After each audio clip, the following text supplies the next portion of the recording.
Kottayam നീറിക്കോട്ടെ advocate ജിസ്മോളുടെയും 2 കുഞ്ഞുങ്ങളുടെയും മരണം എന്തായാലും ആ കേട്ടിരുന്ന കഥ പോലെ ആയിരുന്നില്ല എന്നിപ്പോൾ എല്ലാ മനുഷ്യർക്കും വ്യക്തമായി ബോധ്യമായിരിക്കുകയാണ്. ആ കഥ പ്രതികളും പ്രതികളുടെ പിണിയാളുകളും ചേർന്ന് പൊതുസമൂഹത്തെ തെറ്റിദ്ധരിപ്പിക്കാനും അതുപോലെ തന്നെ ഇവിടുത്തെ ഭരണ നിയമ സംവിധാനങ്ങളെ തെറ്റായ വഴിയിലേക്ക് നയിക്കാനും വേണ്ടിയിട്ട് ഉണ്ടാക്കിയൊരു കെട്ടുകഥയായിരുന്നു എന്നുള്ളത് വ്യക്തമായൊരു കാര്യം തന്നെയാണ്. കാരണം അവരാ പറഞ്ഞിരുന്നത് പോലെ അന്നേ ദിവസം ഈ കുട്ടികൾക്കും ജിസ്മോളും ഹാർപ്പിക്ക് കഴിച്ചതിന് ശേഷവും കൈത്തണ്ടം മുറിച്ചതിന് ശേഷവും അതുപോലെ തന്നെ ഫാനിൽ കെട്ടിത്തൂങ്ങി മരിക്കാൻ ശ്രമിച്ചതിന് ശേഷവും ഉച്ചയോടുകൂടി സ്കൂട്ടറിൽ ഇത്രയും അവശരായ കുട്ടികളെയും അതിനേക്കാൾ അവശയായ ജിസ്മോളും ഓടിച്ചു പോയി പുഴവക്കിൽ പോയി പുഴയിൽ വീണു ആത്മഹത്യ ചെയ്തു എന്നുള്ള ആ ഒരു കഥ ഒരു കാരണവശാലും ശരിയായിരുന്നില്ല എന്നിപ്പോൾ 101% വ്യക്തമാകുന്നതിൻ്റെ കാരണം എന്താണെന്ന് ചോദിച്ചു കഴിഞ്ഞാൽ അങ്ങനെ സംഭവിച്ചിരുന്നുവെങ്കിൽ ആ സംഭവം തെളിയിക്കുവാൻ പോലീസിന് വെറും 24 മണിക്കൂർ മാത്രം മതിയായിരുന്നു. ഈ സംഭവം നടന്നിട്ടിപ്പോൾ 25 ദിവസം കഴിഞ്ഞു. എത്ര കിണഞ്ഞ് പരിശ്രമിച്ചിട്ടും ആ കഥകളുമായിട്ട് യാതൊരു വിധത്തിൽ യോജിക്കുവാൻ സാധിക്കുന്നില്ല. ഇവിടെ സംഭവിച്ചിരിക്കുന്നത് അതിക്രൂരമായ അവരുടെ വീട്ടിൽ വെച്ച് നടന്നിരിക്കുന്ന അതിക്രൂരമായ 3 കൊലപാതകങ്ങൾ, അതല്ലെങ്കിൽ അതിനേക്കാൾ ക്രൂരമായ രീതിയിൽ സംഭവിച്ചിരിക്കുന്ന ഗാർഹിക പീഡനത്തിൻ്റെ ഫലമായി അവരുടെ വീട്ടിൽ വെച്ച് മരണപ്പെട്ടതിന് ശേഷം അത് പുഴയിൽ കൊണ്ട് തള്ളിയിരിക്കുന്നു. ആ പുഴയിൽ കൊണ്ട് തള്ളിയിരിക്കുന്നതിനൊരു കഥ അവർ മെനഞ്ഞുണ്ടാക്കിയിരിക്കുന്നതാണെന്നുള്ളത് വളരെ വ്യക്തമായൊരു കാര്യമാണ്. കാരണം പൊതുസമൂഹത്തെ ഇങ്ങനെയൊക്കെ തെറ്റിദ്ധരിപ്പിക്കുവാൻ ഇനിയൊരിക്കലും സാധിക്കുന്ന കാര്യമല്ല.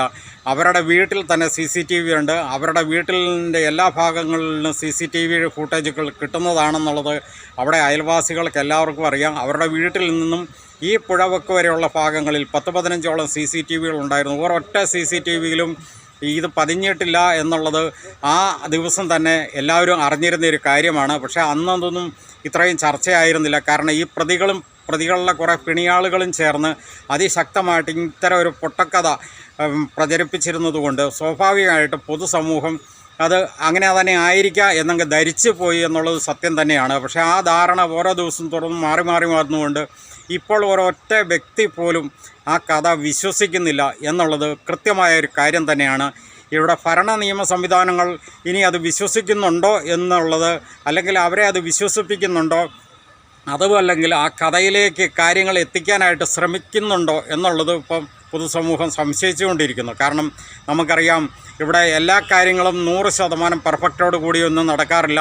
പല കൊലപാതകങ്ങളും ആത്മഹത്യകളാക്കി ചിത്രീകരിച്ചിട്ടുണ്ട്. അതുപോലെ തന്നെ പല ആത്മഹത്യകളും കൊലപാതകങ്ങളും ആക്കിയ സംഭവങ്ങളൊക്കെ നമ്മുടെ ഈ കേരളീയ സമൂഹത്തിൽ തന്നെ നമുക്കിതിനു മുമ്പ് പല കാര്യങ്ങളിലും വ്യക്തവും ബോധ്യവുമാണ്. ഇതിനകത്ത് എത്രയൊക്കെയാണെന്ന് പറഞ്ഞു കഴിഞ്ഞാൽ ശരി, ആ അമ്മയുടെയും 2 കുഞ്ഞുങ്ങളുടെയും മരണത്തിനകത്ത് ഉത്തരവാദികളായിട്ടുള്ളവരെ നമുക്കെല്ലാവർക്കും അറിയാം. അതിൻ്റെ ഉത്തരവാദികൾ ഭർത്താവിൻ്റെ കുടുംബക്കാരുമാണെന്നുള്ള കാര്യത്തിനകത്ത് യാതൊരു തർക്കവുമില്ല. അതിനകത്ത് ആ കുടുംബക്കാരോ അല്ലാതെയും പുറത്തുനിന്ന് ആരുടെയെങ്കിലും സഹായം കിട്ടിയിട്ടുണ്ടോയെന്ന് മാത്രമേ ഇനി അറിയാനുള്ളൂ.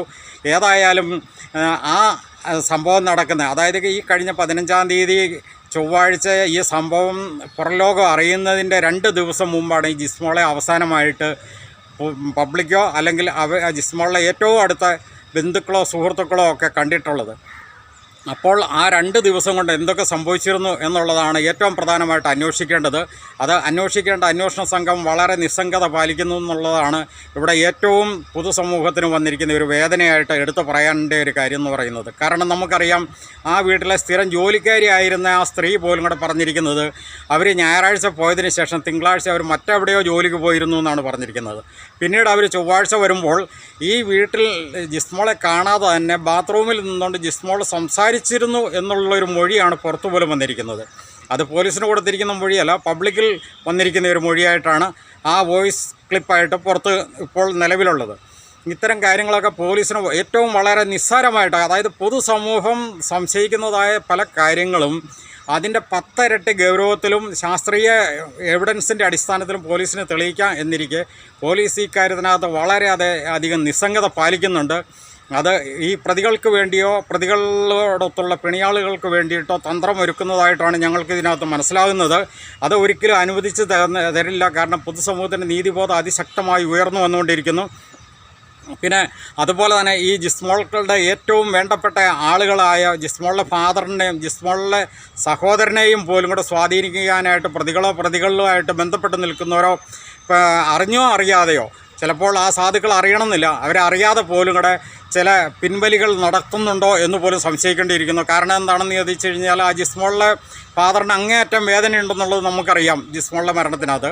പക്ഷേ അദ്ദേഹത്തിൻ്റെ രണ്ടാം ഭാര്യ പോലും കൂടെ ഈ ഇതിലെ പ്രതിയായ ജിമ്മിയുടെ അടുത്ത ബന്ധുവാണെന്ന് പറഞ്ഞു കേൾക്കുന്നു. അങ്ങനെയെങ്കിൽ ആ വഴിക്ക് അദ്ദേഹത്തെ ഒരു പരിധി വരെ നേരിട്ടല്ലെങ്കിൽ പോലും കൂടെ മാനസികമായിട്ട് തളർത്താനോ അല്ലെങ്കിൽ കേസിൽ നിന്ന് പിന്നോട്ട് നീങ്ങാനോ ചിലപ്പോൾ പ്രേരിപ്പിച്ചിരിക്കുന്നുണ്ടാവാം എന്നുള്ളൊരു ചോദ്യവും കൂടെ ഇവിടെ പൊതുസമൂഹം ചോദിച്ചു തുടങ്ങിയിരിക്കുന്നു. അതുപോലെ തന്നെ ഈ ജിസ്മോളിലെ സഹോദരനായ ജിത്തുവിൻ്റെ ഭാര്യയും ഈ ജിമ്മിയുടെ സ്വന്തക്കാരാണെന്ന് പറഞ്ഞു കേൾക്കുന്നു. അങ്ങനെയെങ്കിൽ ആ രീതിയിലും ജിത്തുവിനെ പുറകോട്ട് വലിക്കാൻ, അത് ഞാൻ ആദ്യം പറഞ്ഞിരുന്നത് പോലെ അവർ നേരിട്ടാവണമെന്നില്ല. പക്ഷേ ജിത്തു ഒന്നും ഒരു കാരണവശാലും അത്തരം ഒരു മാനസികാവസ്ഥയിലേക്ക് കടന്നു ചെല്ലില്ല. കാരണം ജിത്തുവിൻ്റെയൊക്കെ സ്വന്തം ചോരയാണ് ജിസ്മോൾ എന്ന് പറയുന്നത്. എങ്കിൽ പോലും കൂടെ ഒരു പരിധി വരെയൊക്കെ ഭാര്യയുടെ തലയിണ മന്ത്രം എന്ന് പറയുന്നത് പോലുള്ള ചില കാര്യങ്ങളിനകത്തൊക്കെ വഴിപ്പെടാവുന്നതേ ഉള്ളൂ. പക്ഷേ ആരെല്ലാം എങ്ങനെയെല്ലാം ഇതിനകത്ത് ഉദാസീനത കാണിച്ചു കഴിഞ്ഞാൽ ഞാനിത് എടുത്തു പറയാൻ കാരണം അവരെ വേദനിപ്പിക്കാൻ വേണ്ടി പറയുന്നതല്ല. പക്ഷേ ശക്തമായൊരു ഇടപെടൽ നിങ്ങളുടെ ഭാഗത്തു നിന്ന് ഉണ്ടാവേണ്ടിയിരിക്കുന്നു. ഈ ജിസ്മോള് അത്രയും ഈ പൊതുസമൂഹത്തിൽ എത്ര വേണ്ടപ്പെട്ട ഒരു വ്യക്തിത്വത്തിന് ഉടമയായിരുന്നു. അത്രയും നല്ലൊരു സ്ത്രീയെ അല്ലെങ്കിൽ അത്രയും നല്ലൊരു വ്യക്തിയെ ഈ ഭൂമുഖത്ത് നിന്നും വലിച്ചു പറിച്ചു കളഞ്ഞ കിരാത നടപടി, അത് ഏത് രീതിയിലാണെങ്കിൽ പോലും അതിലെ പ്രതികൾ എന്ന് പറയുന്നവർ അതിനിഷ്ഠൂരമായ അതിക്രൂരമായ പൈശാചികമായ 3 കൊലപാതകങ്ങൾക്ക് സമമാണ് ആ മരണങ്ങൾ. അതിന് ഉത്തരവാദികളായവർക്കെതിരെ അതിശക്തമായ നിയമ നടപടിയും ശിക്ഷാ നടപടിയും ഉറപ്പുവരുത്തിയേ പറ്റുള്ളൂ. അതിനുള്ള പൊതുസമൂഹത്തിൻ്റെ